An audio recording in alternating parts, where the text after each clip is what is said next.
नमस्कार दोस्तों, आइए जानते हैं उत्तर प्रदेश की दिन भर की ताज़ा और बड़ी खबरें। वहीं आपने अभी तक वीडियो को लाइक और सब्सक्राइब नहीं किया, तो फटाफट कर लीजिए। आज की पहली खबर। यूपी में बिजली चोरी के मामलों ने बढ़ाई चिंता। मथुरा, आगरा और प्रयागराज सबसे आगे। उत्तर प्रदेश में बिजली चोरी की बढ़ती घटनाओं ने सरकार और प्रशासन की चिंता बढ़ा दी है। बीते साल 2024 में मथुरा, आगरा और प्रयागराज बिजली चोरी के मामलों में शीर्ष पर रहे। मथुरा में सबसे अधिक 7,560 मुकदमे दर्ज किए गए, जो इस समस्या की गंभीरता को दर्शाता है। आगरा और प्रयागराज भी बिजली चोरी के बड़े केंद्र बने हुए हैं। सरकार ने इन मामलों पर सख्त कदम उठाने और बिजली वितरण प्रणाली को सुधारने की योजना बनाई है। बिजली चोरी से न केवल राजस्व का बड़ा नुकसान हो रहा है, बल्कि आम उपभोक्ताओं को भी परेशानियों का सामना करना पड़ रहा है। महाकुंभ से पहले प्रयागराज के गांव से शहर तक शुरू हुई शटल बसें। 9 रूटों पर सेवा शुरू। महाकुंभ 2025 को ध्यान में रखते हुए प्रयागराज में गांव से शहर तक यात्रा करने वाले लोगों के लिए राहत की खबर है। मुख्यमंत्री योगी आदित्यनाथ के निर्देश पर रोडवेज ने रविवार 5 जनवरी से ई शटल बस सेवा का संचालन शुरू कर दिया। हालांकि सभी 17 निर्धारित रूटों पर बसें अभी उपलब्ध नहीं हो पाई हैं, लेकिन 9 रूटों पर सेवा शुरू कर दी गई है। ई बसों का उद्देश्य ग्रामीण और शहरी इलाकों को बेहतर परिवहन सुविधा प्रदान करना है, जिससे महाकुंभ के दौरान यातायात सुगम हो सके। शटल बसें न केवल यात्रियों के लिए समय की बचत करेंगी, बल्कि भीड़भाड़ कम करने में भी मददगार साबित होंगी। वाराणसी में रोजगार मेले का धमाका। 15,000 युवाओं को मिला जॉब ऑफर। 4.2 लाख का उच्चतम पैकेज। उत्तर प्रदेश के वाराणसी में आयोजित रोजगार मेले में युवाओं के लिए शानदार अवसर सामने आए। 2 दिन के इस मेले में 15,000 से अधिक युवाओं को नौकरी का ऑफर मिला। काशी सांसद रोजगार मेले के दूसरे दिन का उच्चतम पैकेज 4.2 लाख रुपये रहा, जिससे युवा उत्साहित नजर आए। इस मेले में 371 प्रतिष्ठित कंपनियां शामिल हुईं, जिन्होंने विभिन्न क्षेत्रों में रोजगार के अवसर प्रदान किए। आयोजन का उद्देश्य युवाओं को उनके कौशल और योग्यता के अनुसार रोजगार दिलाना था। रोजगार मेले ने न केवल युवाओं को करियर बनाने का मौका दिया, बल्कि रोजगार के क्षेत्र में वाराणसी को एक नई पहचान भी दिलाई। सीएम योगी 11 जनवरी को करेंगे रामलला का अभिषेक। अयोध्या में होगा भव्य आयोजन। अयोध्या में रामलला के भव्य मंदिर में विराजमान होने के 1 वर्ष पूरा होने के उपलक्ष्य में 11 से 13 जनवरी तक प्रतिष्ठा द्वादशी का भव्य आयोजन किया जाएगा। इस पवित्र आयोजन के पहले दिन 11 जनवरी को मुख्यमंत्री योगी आदित्यनाथ सुबह 11 बजे गर्भगृह में श्रीराम लल्ला का अभिषेक करेंगे। कार्यक्रम के दौरान धार्मिक अनुष्ठान, भजन कीर्तन और सांस्कृतिक आयोजन किए जाएंगे। 13 जनवरी को द्वादशी के दिन विशेष पूजा और विशाल भंडारे का आयोजन होगा। यह आयोजन न केवल भक्तों के लिए आस्था का प्रतीक बनेगा, बल्कि राम मंदिर आंदोलन की यात्रा को श्रद्धांजलि देने का भी अवसर होगा। श्रद्धालु बड़ी संख्या में इसमें भाग लेने की उम्मीद है। चंदौसी। बावड़ी से निकल रही गैस की जांच। प्रदूषण नियंत्रण बोर्ड ने कहा, जहरीली नहीं। चंदौसी के लक्ष्मणगंज इलाके में बावड़ी से निकल रही रहस्यमय गैस की जांच करने के लिए सोमवार को उत्तर प्रदेश प्रदूषण नियंत्रण बोर्ड की टीम मौके पर पहुंची। मुस्लिम बहुल इस मोहल्ले में खुदाई के दौरान पुराने कुएं के हिस्से से यह गैस निकल रही थी, जिससे स्थानीय लोगों में दहशत फैल गई थी। टीम ने बावड़ी में उतरकर और मशीन लगाकर वायु की गुणवत्ता की जांच की। प्रारंभिक रिपोर्ट में यह पाया गया कि कुएं से निकलने वाली गैस जहरीली नहीं है। हालांकि विशेषज्ञों ने विस्तृत जांच की आवश्यकता बताई है। स्थानीय प्रशासन ने लोगों से सावधानी बरतने और अफवाहों से बचने की अपील की है। मुस्लिम पक्ष ने की मांग। मथुरा श्री कृष्ण जन्मभूमि मामले की सुनवाई स्थगित हो। इलाहाबाद हाई कोर्ट में मथुरा के श्री कृष्ण जन्मभूमि और शाही ईदगाह विवाद पर मुस्लिम पक्ष ने सुनवाई स्थगित करने की मांग की है।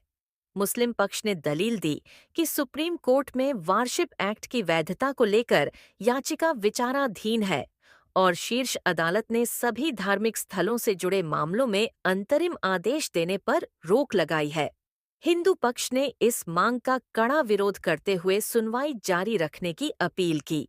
न्यायमूर्ति राम मनोहर नारायण की पीठ ने मामले की सुनवाई की। दोनों पक्षों की दलीलों को सुनने के बाद हाई कोर्ट जल्द ही इस पर अपना निर्णय दे सकता है। मामला धार्मिक और कानूनी दृष्टि से अत्यधिक संवेदनशील बना हुआ है। यूपी में बेसिक शिक्षकों को नए साल का तोहफा, अंतरजनपदीय तबादले का आदेश जारी। उत्तर प्रदेश में बेसिक विद्यालयों के शिक्षकों को नए साल पर बड़ी सौगात मिली है। राज्य सरकार ने अंतरजनपदीय तबादलों का आदेश जारी कर दिया है, जिससे शिक्षक एक जिले से दूसरे जिले में तबादला ले सकेंगे। इससे पहले जून 2024 में अंतरजनपदीय तबादले हुए थे और अब 2025 में एक बार फिर शिक्षकों को यह सुविधा प्रदान की गई है। यह निर्णय उन शिक्षकों के लिए राहत लेकर आया है जो व्यक्तिगत या पारिवारिक कारणों से स्थानांतरण चाहते थे।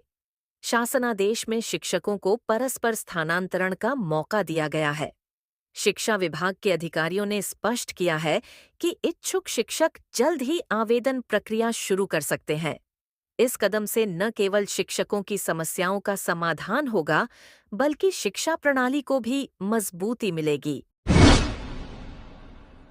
LLC 10 टेनिस बॉल क्रिकेट का महाकुंभ कानपुर की टीम भी बनाएगी अपनी पहचान। अमर उजाला और लीजेंड लीग क्रिकेट मिलकर लखनऊ में टेनिस बॉल की सबसे बड़ी क्रिकेट लीग LLC 10 का आयोजन कर रहे हैं। इस रोमांचक टूर्नामेंट के लिए 15 और 19 जनवरी को उत्तर प्रदेश के 11 शहरों में ट्रायल आयोजित किए जाएंगे।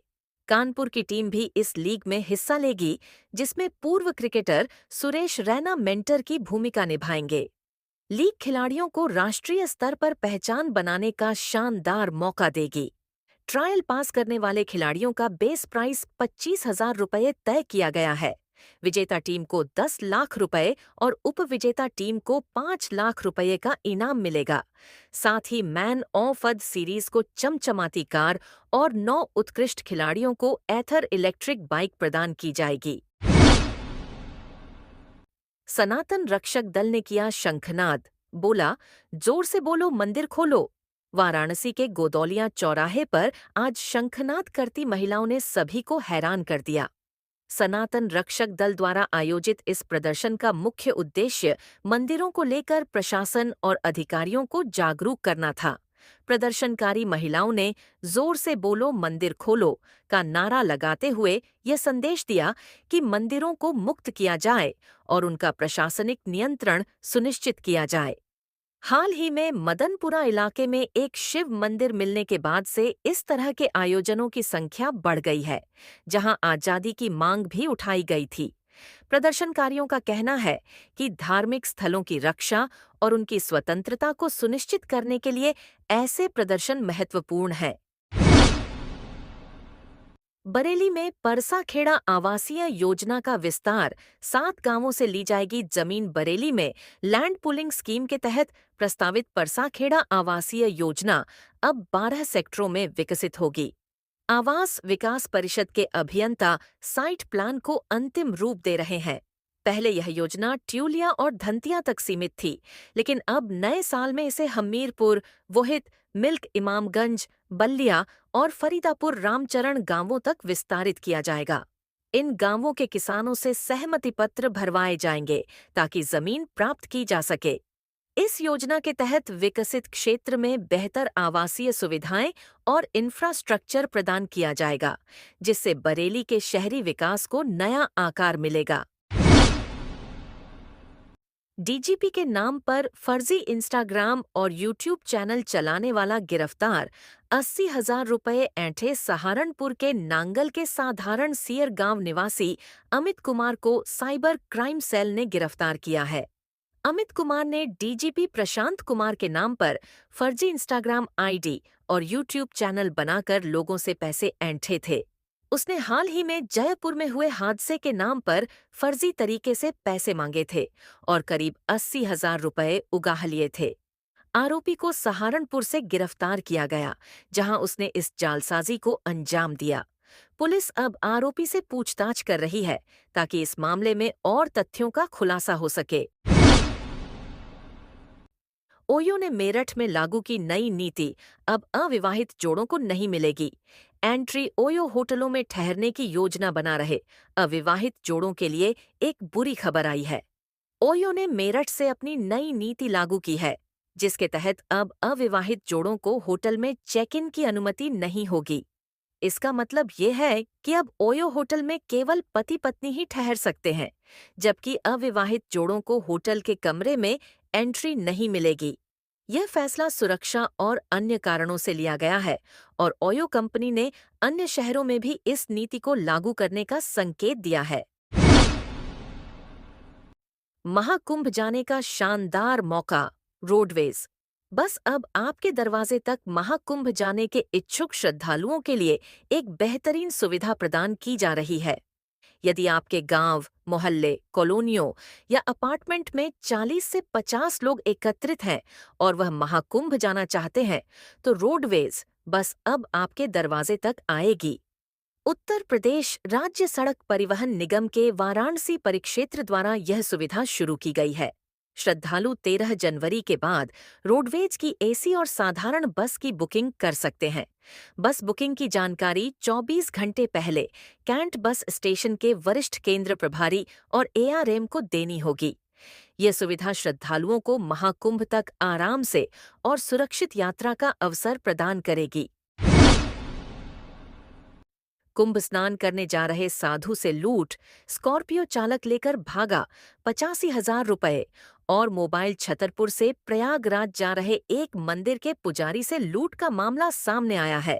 पुजारी का आरोप है कि एक स्कॉर्पियो चालक ने धोखा देकर उन्हें रास्ते से हटा दिया और उनके पास रखे 85,000 रुपए, मोबाइल और झंडा बैनर लेकर फरार हो गया। साधु ने घटना के बाद धनुष चौराहा पर धरना दिया। उनकी मदद के लिए एडीएम और अपर एसपी मौके पर पहुंचे और स्थिति को संभाला। पुलिस ने मामले की जांच शुरू कर दी है और लूटपाट करने वाले वाहन चालक की तलाश की जा रही है।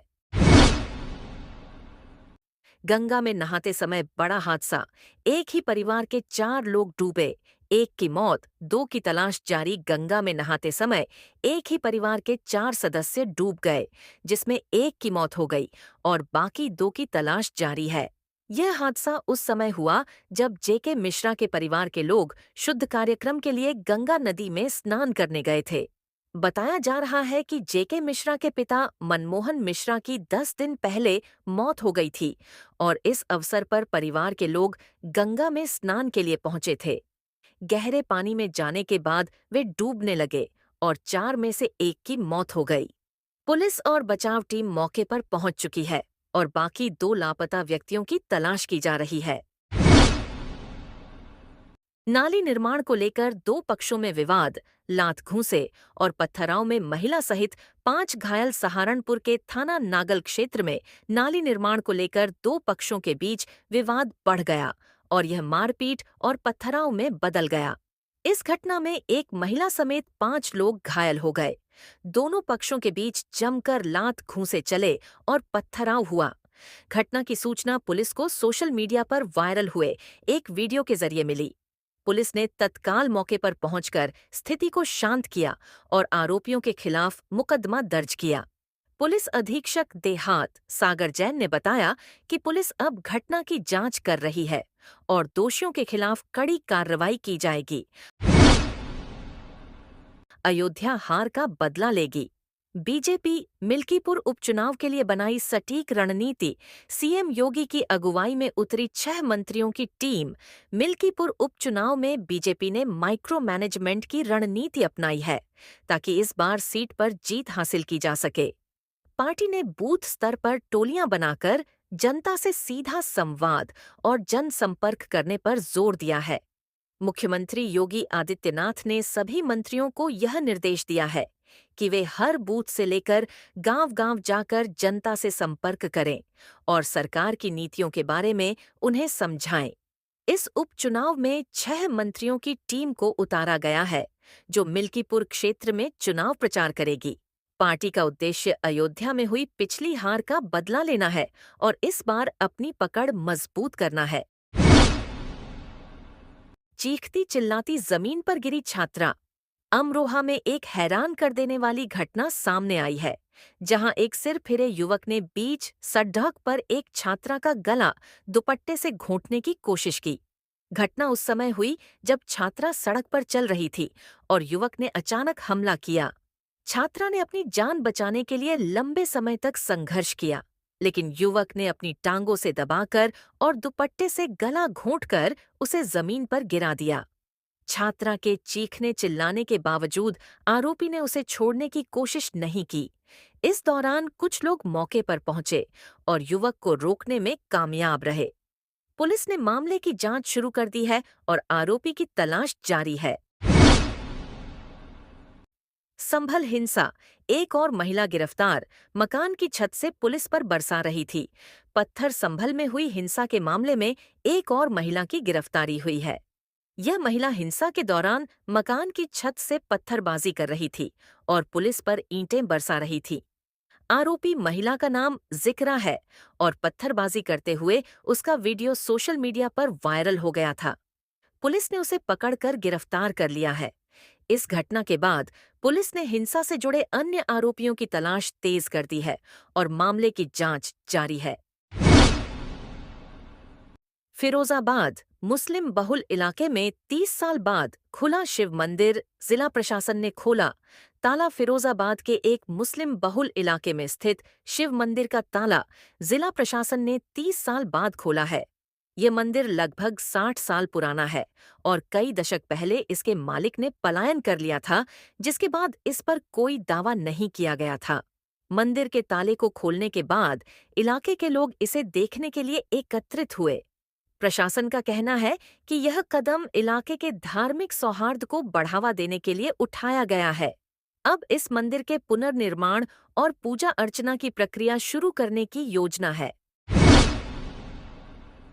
महाकुंभ 2025 के दौरान बड़ी साइबर ठगी। यूपी पुलिस ने वीडियो जारी कर बताए बचने के उपाय। प्रयागराज में महाकुंभ 2025 के आयोजन के दौरान साइबर ठगी के बढ़ते मामलों को लेकर यूपी पुलिस ने सतर्कता बढ़ा दी है। झांसी पुलिस ने सोशल मीडिया पर एक वीडियो जारी कर लोगों को साइबर ठगी से बचने के तरीके बताए हैं। पुलिस ने चेतावनी दी है कि अपराधी होटल बुकिंग और बारकोड के जरिए ठगी कर सकते हैं। सोशल मीडिया पर फर्जी लिंक और ऑफर्स के माध्यम से लोगों को लुभाकर उनकी व्यक्तिगत जानकारी चुराई जा सकती है। यूपी पुलिस ने 24 घंटे 7 दिन सोशल मीडिया निगरानी का निर्देश देते हुए लोगों से सावधानी बरतने की अपील की है।